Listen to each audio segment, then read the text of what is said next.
Yes, it's been a morning of high drama really here on Downing Street. So many famous faces, so many fond farewells, because of course Boris Johnson came here to give his final speech and leave for the last time as Prime Minister. It was a speech that was fairly reminiscent of what we have come to expect from Boris Johnson as Prime Minister. It was boosterish in tone, full of japes, full of laughs and metaphors as well, pointing to what he sees as the successes of his premiership and the infrastructure that is to come, the projects he has initiated but may not yet be delivered. He spoke of gigabit internet, of nuclear power, of high-speed rail, all of these elements of what he sees to be his levelling up agenda. But clearly he will not be in post as Prime Minister to see these projects through. That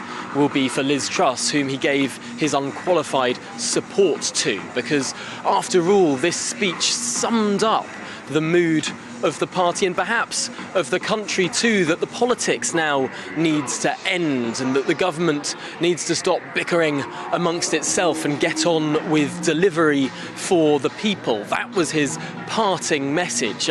It's interesting, though, to note some of the other points of his speech, particularly the reference to the Roman consul Cincinnatus. And there's been much commentary online looking back at the role of Cincinnatus in around 450 BC as he rose to conquer, really, the Roman Empire as it was at that stage, perhaps proto-empire, become the dictator of Rome and then give it all up, go back to his farm and live a humble life. However, there's a little bit of a twist to this tale. People have mentioned that by some accounts Cincinnatus was then called back to return to Rome, to become dictator once more. Might that be what Boris Johnson was hinting at in his speech, in that allusion, in that classical allusion?